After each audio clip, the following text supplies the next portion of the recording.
সীমান্তের অপর প্রান্ত থেকে আপা এখনো সংবাদ পাঠান, চট করে ঢুকে পড়ার পায়ে তারা ধান্দা করতেছেন। আপা যেখানে আছেন ভালো আছেন, ওখানে থাকেন, আমরা ধরে আনবো সময় মতো। এর আগে ঢুকবার চেষ্টা করবেন না। এদেশের মানুষের কবলে পড়লে কত ধানে কত চাল হয় হিসাবটা বুঝে পাবেন। শেখ হাসিনা 50 বছর পর্যন্ত যে রাজনীতি করেছে, আমি বলি তার রাজনীতির অনেক বৈশিষ্ট্য, প্রধান দুটি বৈশিষ্ট্য ছিল। তার 1 নম্বর বৈশিষ্ট্য, শেখ হাসিনার রাজনীতি ছিল প্রতিশোধের রাজনীতি।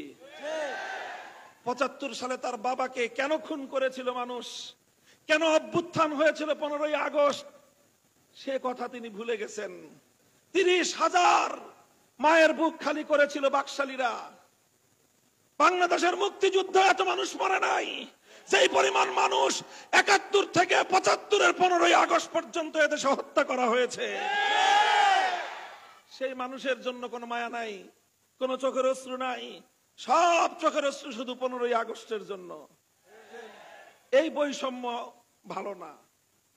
যে সকল মানুষ নিরীহ নিরপরাধ নারী শিশু 15ই আগস্টে নিহত হয়েছেন, তাদের জন্য আমরা সমবেদনা প্রকাশ করি।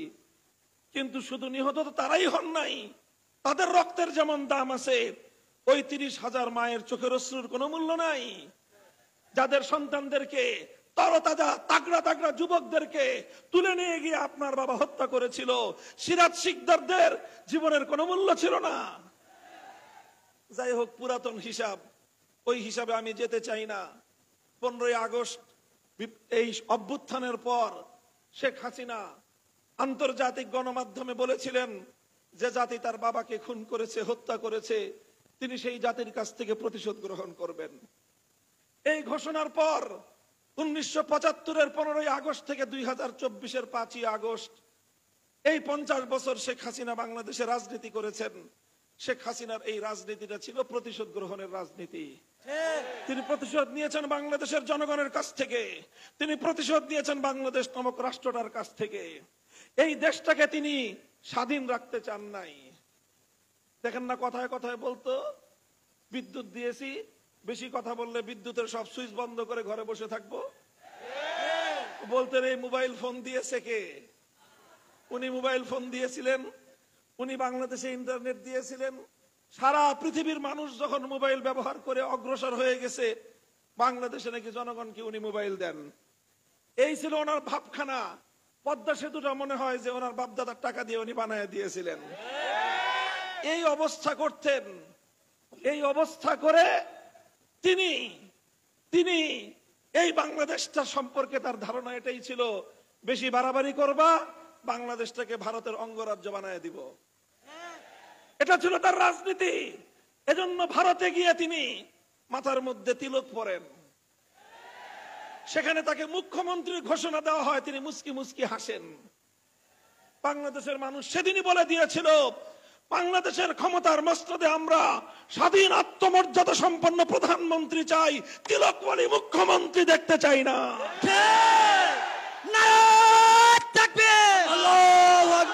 এই ছিল শেখ হাসিনার প্রতিশোধের রাজনীতি।